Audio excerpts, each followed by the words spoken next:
The champagne was vintage, the linens were crisp white, and the lie was $144,000 deep. My parents stood on the deck, fireworks exploding behind them, announcing the ultimate wedding gift, the family lake house for my sister Elizabeth. The crowd cheered for their generosity. I didn't cheer. I checked my phone. The notification I set months ago glowed in the dark. Balloon payment due.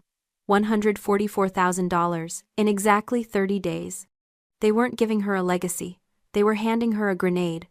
Before we go any further, drop a comment below. Where are you listening from and what time is it for you right now? I love seeing how far this community reaches. I walked away from the applause, the sound of champagne corks popping fading as I stepped onto the wooden planks of the dock. The air down here was heavy, smelling of lake water and algae, a sharp contrast to the expensive perfume wafting from the deck above. I needed the dark. I needed the silence. Because up there under the string lights, my family was performing their greatest hit, The Generous Dynasty. But down here in the glow of my phone screen, I was looking at the balance sheet. And the balance sheet was bleeding red. I've always been the invisible ledger in this family, the checkbook daughter. While Elizabeth was the face, the influencer, the beauty queen, the one who brought home trophies, I was the one who brought home bail money. When Elizabeth totaled her first car at 19, I was the one who wired the deductible so Dad's insurance premiums wouldn't spike.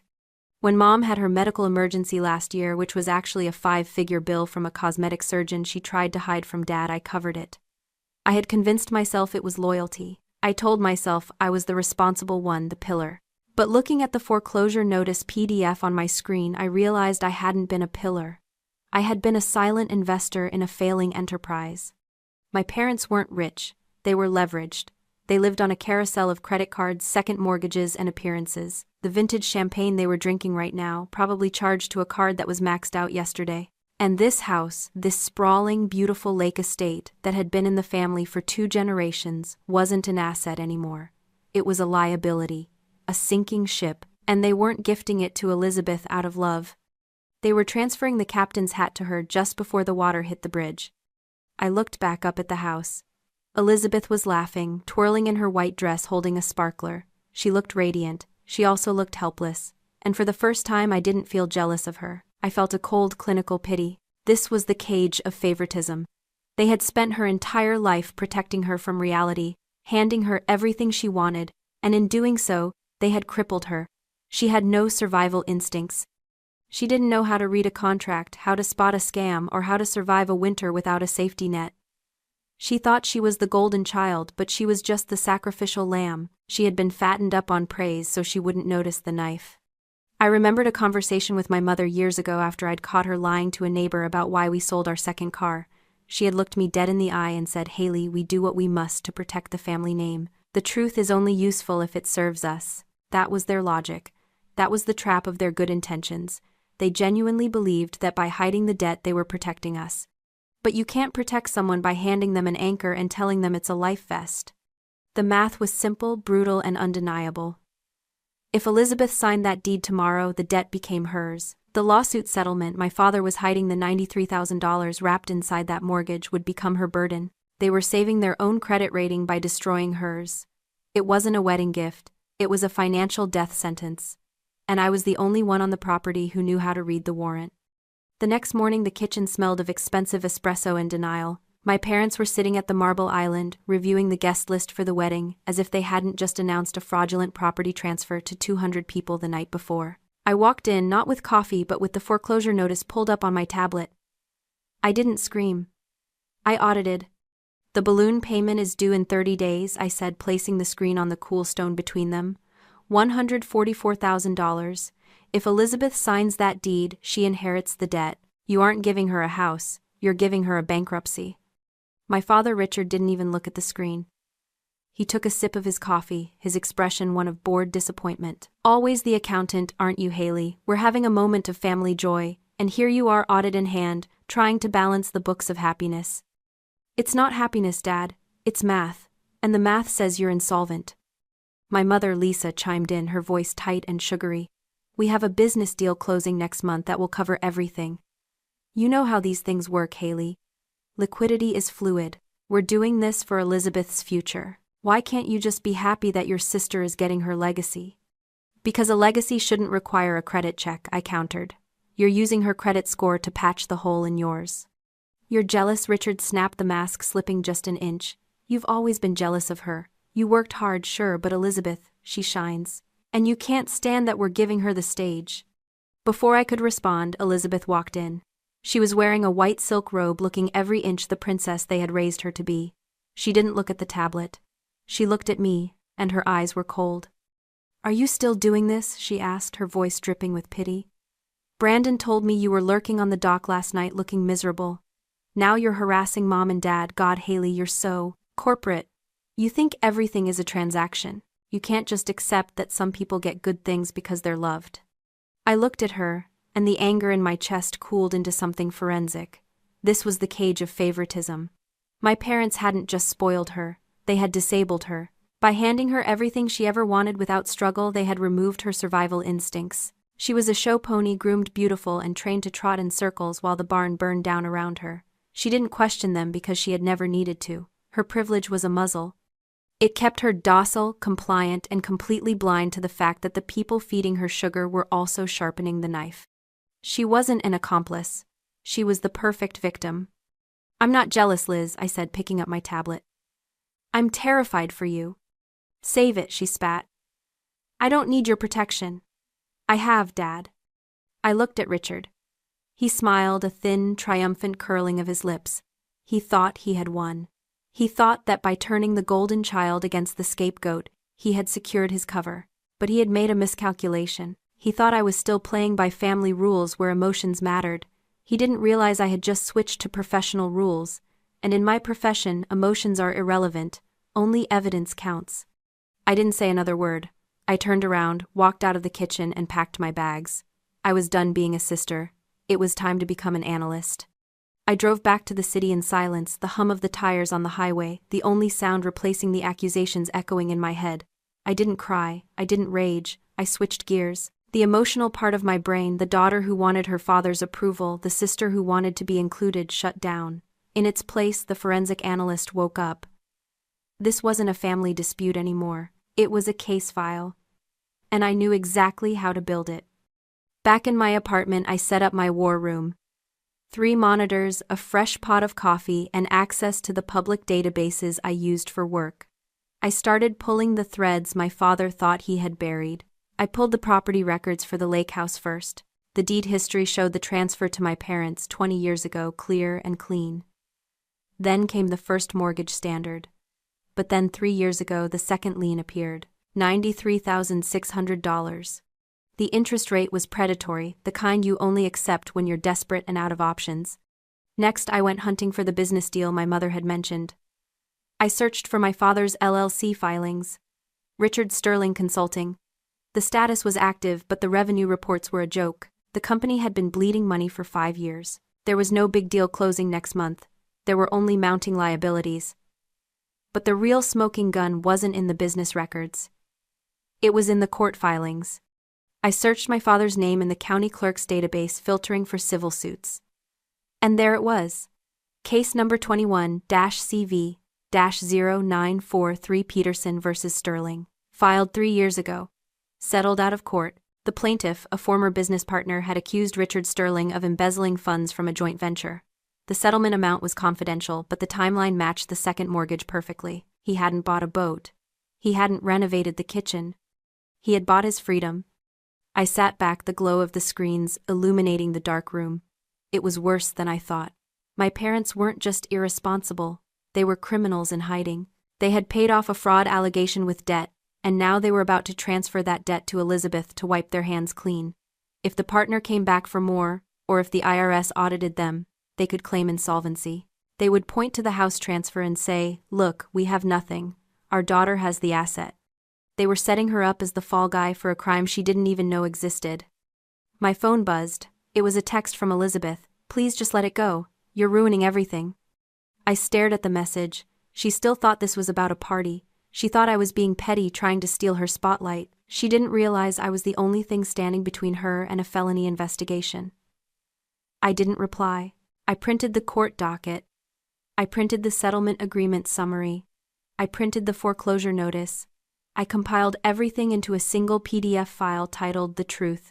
This was the trap of their good intentions. My mother had probably convinced herself that hiding this was an act of love. She would say they did it to protect the family name, to keep Elizabeth from worrying. It was cognitive dissonance weaponized. They believed that maintaining the image of wealth was more important than the reality of survival. They thought that if they just kept dancing, the music would never stop. But the music had already stopped. The band had packed up and gone home. And the only sound left was the scratching of a pen on a foreclosure deed. I closed my laptop. I had the evidence. I had the motive. Now I just needed the venue. The rehearsal dinner was held in the ballroom of the Grand Hotel downtown, a venue that cost more for one night than my parents had in their combined retirement accounts. Crystal chandeliers dripped from the ceiling, and the centerpieces were towering arrangements of white orchids. It was beautiful. It was expensive. It was a lie. I arrived late, carrying nothing but a slim laptop bag. I had traded my bridesmaid dress for a sharp black suit. Tonight wasn't about blending in, it was about standing out. I scanned the room. My parents were at the head table, holding court, basking in the admiration of their guests. Elizabeth was next to them, looking nervous but radiant, holding Brandon's hand. Brandon looked bored, checking his watch clearly, ready for the night to be over. I walked over to Elizabeth first. I had to try one last time. Just once. For my own conscience. "Liz," I said, leaning down to whisper in her ear. "We need to talk. Now. Outside." She pulled away, her eyes flashing with annoyance. "Not now, Haley. Dad is about to give his speech. Don't make a scene." "This isn't a scene, it's an intervention, please. 5 minutes." "No," she hissed. "Sit down or leave." I looked at her. I saw the fear behind the defiance. She knew something was wrong. She had to feel the tension radiating off our parents, but she was too terrified to look at it directly. She was choosing the comfortable lie over the terrifying truth. And in that moment, I realized I couldn't save her quietly. The infection had spread too deep. The only way to save the patient was to cut it out in front of everyone. I nodded slowly. "Okay." I walked to the back of the room where the AV technician was monitoring the slideshow. I had called ahead using my maid of honor status to get access. "Change of plans," I told him, handing him a flash drive. "We're going with the updated presentation. Dad's speech needs visual aids." He shrugged and plugged it in. Richard stood up, tapping a spoon against his champagne flute. The room quieted. He smiled, that charming practice smile that had fooled bankers, business partners, and his own children for decades. "Friends, family," he began, his voice thick with emotion. "Tonight is about legacy. About passing the torch. Lisa and I have built a life, a home, a name, and tomorrow we give the jewel of that legacy, our beloved lake house, to our daughter Elizabeth. It is our gift, our blessing, our—" I hit the spacebar on my laptop. The screen behind him, which had been displaying a photo of Elizabeth as a toddler, flickered. Then it changed. It wasn't a baby picture. It was a PDF. Notice of default and intent to foreclose. The text was blown up to 10 feet tall. Amount due $144,250. The room went deadly silent. Richard stopped mid-sentence, confused by the sudden hush. He turned around. The color drained from his face so fast I thought he might faint. I didn't stop. I hit the spacebar again. The next slide appeared. Settlement agreement, Peterson versus Sterling. The fraud allegations. The settlement amount, $93,600. The date, 3 years ago. I hit the spacebar again. The email from my mother to my father, dated 2 months ago. If we transfer the deed before the balloon payment hits, the liability shifts to her. We can claim we gifted it in good faith. It buys us time. I walked to the center of the room. I didn't need a microphone. The silence was loud enough. "It's not a legacy, Dad," I said, my voice calm, steady, lethal. "It's a liability dump. You aren't giving her a home. You're giving her your debt. You're giving her your fraud settlement. You're giving her a bankruptcy so you don't have to file one yourself." Richard tried to speak, to bluster, to deny. This is a misunderstanding. Haley is jealous. She's lying." "The documents aren't lying," I said, pointing to the screen. "That's the county clerk's stamp. That's the bank's letterhead. That's your signature on the settlement admitting to embezzlement." I turned to Brandon. He was staring at the screen, reading the numbers. He was a tech heir. He knew how to read a balance sheet. He stood up slowly. "Is this true?" he asked Richard. His voice wasn't angry. It was cold, businesslike. "Brandon, son, please let me explain. Richard stammered, sweating now. Is it true? Richard looked at the screen.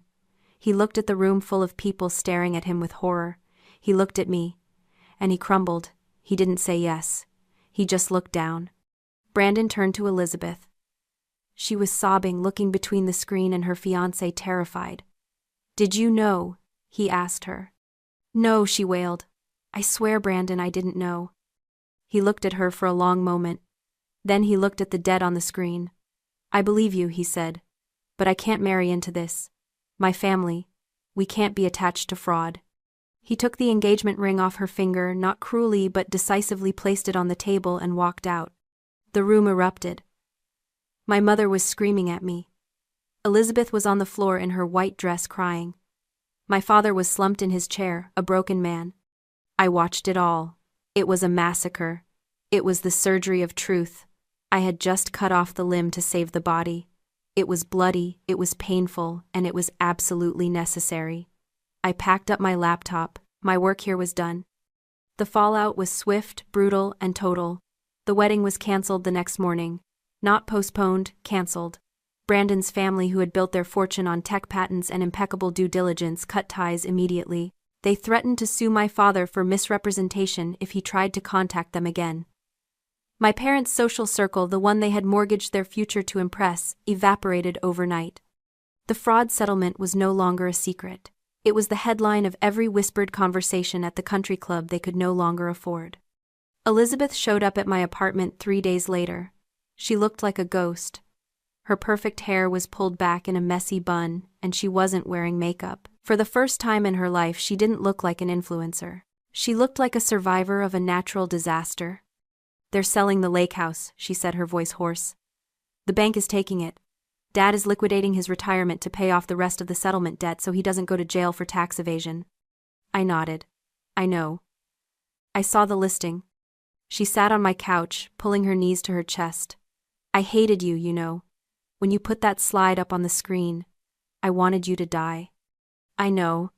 But then, Brandon left. And Dad didn't stop him. Dad just sat there and let him walk away because he knew he was caught. She looked up at me, her eyes red-rimmed. He wasn't going to tell me, was he? He was going to let me sign the deed the next morning. He was going to let me ruin my life so he could keep his membership at the club. Yes, I said softly, he was. She started to cry, a quiet broken sound that hurt more than the screaming match at the rehearsal dinner. This was the cage of favoritism finally breaking open. The golden child realized she wasn't the prize, she was the currency. I went to my desk and pulled out a folder. It wasn't an indictment this time, it was a lifeline. I handed it to her. What is this? She asked, wiping her eyes. It's a budget. A real one. And a list of recruiters I know who place entry-level marketing roles based on skill, not connections. It's a plan, Liz. For independence. She took the folder. She looked at it like it was a foreign object, then looked at me. Why are you helping me? I treated you like garbage. Because you're my sister, I said. And because the only way to beat them is to survive them. You don't need a rich husband or a lake house to be okay. You just need to learn how to stand on your own 2 feet. 6 months later, I met Elizabeth for coffee. She was working as a junior coordinator at a PR firm. The pay wasn't great, and she lived in a studio apartment with 2 roommates, but she paid her own rent. She looked tired, but she looked real. Mom called me yesterday, she said, stirring her latte. They moved into a condo in Jersey. She complained for 20 minutes about the lack of closet space. I smiled. Did you offer to send money? Nope, she said, a small proud smile touching her lips. I told her to try the Container Store. And then I hung up. We sat there in the busy cafe, the noise of the city around us. There was no fireworks display, no champagne, no applause. Just 2 sisters drinking coffee, finally seeing each other clearly for the first time. I picked up the check. Not because I had to, but because I wanted to. I had walked through the fire to get here. I had been the villain, the prosecutor, and the executioner. But looking at my sister, free from the debt that would have drowned her, I knew I would do it all again. I had burned down the fantasy to save the reality, and the reality was worth saving. If you've ever had to be the villain to save someone you love, share this story. And tell me in the comments what's the hardest truth you've ever had to tell. Don't forget to follow for more stories about breaking free.